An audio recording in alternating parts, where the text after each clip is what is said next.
আসসালামু আলাইকুম ওরহমতুল্লাহি ওবরকাতু। আমরা সবসময় দুনিয়া নিয়েই মগ্ন থাকি। দুনিয়া আমাদের সব কিছু নয়। দুনিয়ার পরে একটি জীবন আছে, সেটি হচ্ছে আখিরাত। এই আখিরাতে আমরা দুটি ভাগে বিভক্ত হব। কেউ যাব জান্নাতে আর কেউ যাব জাহান্নামে। আজকে আমি কথা বলবো জাহান্নাম নিয়ে। হাদিসে রয়েছে, আবদুল্লাহ ইবনে মাসউদ রাদিয়াল্লাহু তাআলা আনহু বর্ণনা করেন, রাসূলুল্লাহ সাল্লাল্লাহু আলাইহি ওয়াসাল্লাম বলেছেন, জাহান্নামকে কিয়ামতের ময়দানে আনা হবে, যা 70,000 ফেরেশতা 70,000 শিকল দ্বারা টেনে উঠাবে। হাদিসে আরও রয়েছে, আবু হুরায়রা রাদিয়াল্লাহু তাআলা আনহু থেকে বর্ণিত, রাসূলুল্লাহ সাল্লাল্লাহু আলাইহি ওয়াসাল্লাম বলেছেন, দুনিয়ার আগুন থেকে জাহান্নামের আগুনের তাপ 70 গুণ বেশি হবে। তখন সাহাবীগণ বলবেন, হে আল্লাহ রাসূল সাল্লাল্লাহু আলাইহি ওয়াসাল্লাম, এই দুনিয়ার আগুনই তো শাস্তি দেওয়ার যথেষ্ট। তিনি উত্তর দিলেন, এর তাপ দুনিয়ার আগুনের 69 গুণ বৃদ্ধি করে দেওয়া হবে, প্রত্যেকটি এর মতো গরম। হাদিসে আরও আছে, আবু হুরায়রা থেকে বর্ণিত, তিনি বলেন, আমরা রাসূলুল্লাহ সাল্লাল্লাহু আলাইহি ওয়াসাল্লামের সম্মুখে হাজির ছিলাম। হঠাৎ আমরা একটা শব্দ শুনতে পেলাম। তিনি বলেন, তোমরা কি জানো এটা কিসের শব্দ? আমরা বললাম, আল্লাহ ও তার রাসূল সাল্লাল্লাহু আলাইহি ওয়াসাল্লাম এ ব্যাপারে বেশি জানেন। রাসূলুল্লাহ সাল্লাল্লাহু আলাইহি ওয়াসাল্লাম বললেন, এটা জাহান্নামের একটি পাথরের শব্দ, যা আল্লাহ 70 বছর পূর্বে জাহান্নামে নিক্ষেপ করেছিলেন। আজ তা জাহান্নামের শেষ প্রান্তে পৌঁছেছে। আপনারা চিন্তা করে দেখুন কি ভয়ানক দৃশ্যটি। 70,000 বছর আগে উপর থেকে একটি পাথর ফেলানো হয়েছিল, সেটি 70,000 বছর পরে পাথরের জাহান্নামের তলদেশে গিয়ে পৌঁছানো হয়েছে। তার মানে কত গভীর, আপনারা একবার চিন্তা করে দেখেন। উতবা ইবনে গাজওয়ান রাদিয়াল্লাহু তাআলা আনহু তার খুতবার মধ্যে জাহান্নামের ব্যাপারে আলোচনা করেছিলেন। তিনি বলেন, জাহান্নামের একটি পাথর জাহান্নামের কিনারা থেকে নিক্ষেপ করা হবে, তা নিচে পর্যন্ত পৌঁছাতে 70 বছর সময় লাগবে। জাহান্নামের পাপীদের দ্বারা ভর্তি করা হয়ে যাবে। তোমরা কি হতবাক হয়েছ? ইবনে আব্বাস রাদিয়াল্লাহু তাআলা আনহু থেকে হাদিসে আরও রয়েছে, রাসূলুল্লাহ সাল্লাল্লাহু আলাইহি ওয়াসাল্লাম বলেন, যদি জাহান্নামের জাক্কুম ফল দুনিয়াতে নিক্ষেপ করা হয়, তাহলে তার দুর্গন্ধে দুনিয়াবাসীর জীবনযাপন অসম্ভব হয়ে যাবে। আবু ঈসা তিরমিজি হাদিসটিতে হাসান সহিহ বলেছেন।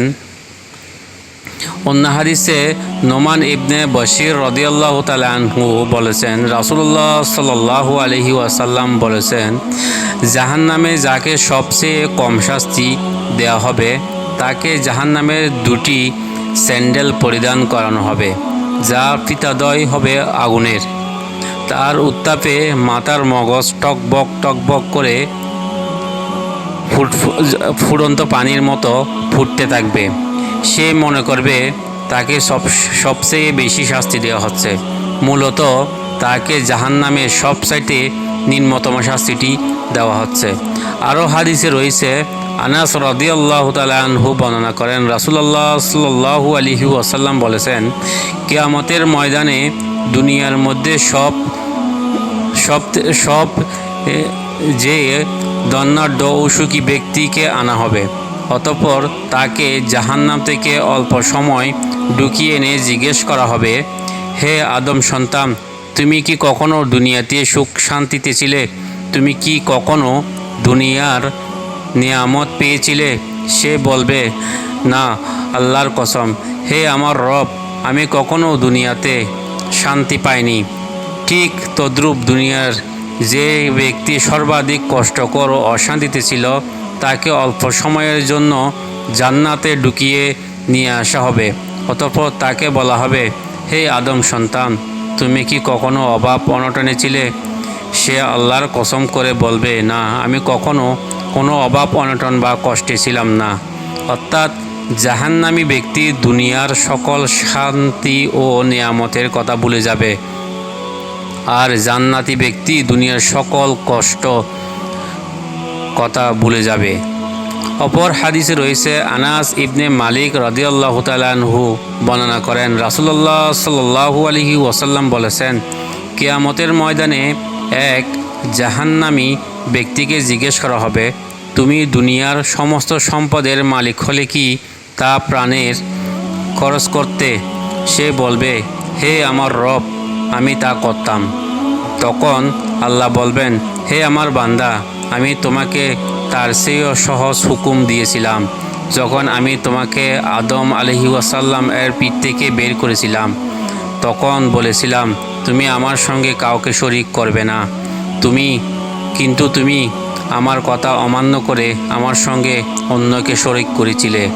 অন্য হাদিসে বলা হয়েছে, আবু মুসা রাদিয়াল্লাহু তাআলা আনহু বর্ণনা করেন, রাসূলুল্লাহ সাল্লাল্লাহু আলাইহি ওয়াসাল্লাম বলেছেন, তিন ব্যক্তি জান্নাতে প্রবেশ করবে না।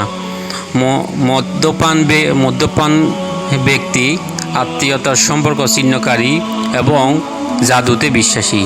যে ব্যক্তি মদ পান করে মারা যাবে, আল্লাহ তাকে নদীর রক্ত পান করাবেন। তাকে জিজ্ঞাসা করা হলে, নহরে কি দেখেছো তুমি? তিনি উত্তরে বলবেন, হে নদী, তিনি দিয়ে জাহান্নামী মহিলাদের লজ্জাস্থানের দুর্গন্ধযুক্ত রক্ত বইতে থাকবে। তার দুর্গন্ধ প্রত্যেক জাহান্নামীর কষ্ট বৃদ্ধি করবে। অন্য হাদিসে জাবের রাদিয়াল্লাহু তাআলা আনহু বর্ণনা করেন, রাসূলুল্লাহ সাল্লাল্লাহু আলাইহি ওয়াসাল্লাম বলেন, আল্লাহ তাআলার ওয়াদা, যে ব্যক্তি নেশা করবে, আল্লাহ অবশ্যই তাকে তিনাতুল খাবাল থেকে পান করাবেন। সাহাবাগান জিজ্ঞাসা করলেন, হে আল্লাহর রাসূল, তিনাতুল খাবার কি? তিনি বলবেন, জাহান্নামীদের পুঁজ ও দুর্গন্ধযুক্ত গাম তাদেরকে খাওয়ানো হবে। বুখারী ও মুসলিম হাদিস শরীফে রয়েছে, রাসূলুল্লাহ সাল্লাল্লাহু আলাইহি ওয়াসাল্লাম বলেছেন, ইয়াহুদি ও নাসারাদের বলা হবে, তোমরা কি চাও? তারা বলবে, হে রব, আমি পিপাসিত, আপনি আমাদেরকে পানি পান করতে দিন। তখন তাদেরকে ইঙ্গিত করে বলা হবে যে, তোমরা কি হাউজে নামবে না? এরপর তাদেরকে জাহান্নামে একত্রিত করা হবে। তারা দেখতে পাবে জাহান্নামকে মরীচিকার মতো, যার এক অংশ আরেক অংশে বিধ্বস্ত করছে।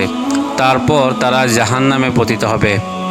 এভাবে জাহান্নামীদের একের পর এক কষ্ট দেওয়া হবে এবং তারা যখন কোনো খাবার চাইবে, তখন তাদেরকে রক্ত এবং পুঁজ দ্বারা তাদেরকে খাবার দেওয়া হবে। তাদেরকে এমন একটি কূপের মধ্যে ফেলা হবে, যেটির মধ্যে একবার পড়তে 70,000 বছর সময় লাগবে। জাহান্নামীদের জন্য আরও দুঃসংবাদ হচ্ছে, তারা যখন কষ্ট সহ্য করতে করতে তারা যখন একটু উপরের দিকে উঠবে, যখন উপরের দিকে উঠে তারা পালানোর চেষ্টা করবে, তাদেরকে এমন বিশাল একটি হাতুড়ি দিয়ে পিটানো হবে, তারা এক হাতুড়ির পিটানোর সাথে সাথেই ধূলিসাৎ হয়ে যাবে এবং জাহান্নামের তলদেশে আবার নিক্ষিপ্ত হবে এবং নিক্ষিপ্ত হওয়ার পর তারা আবার পুনরায় জীবন গঠিত হবে। এভাবে তাদেরকে একের পর এক শাস্তি দেওয়া হবে।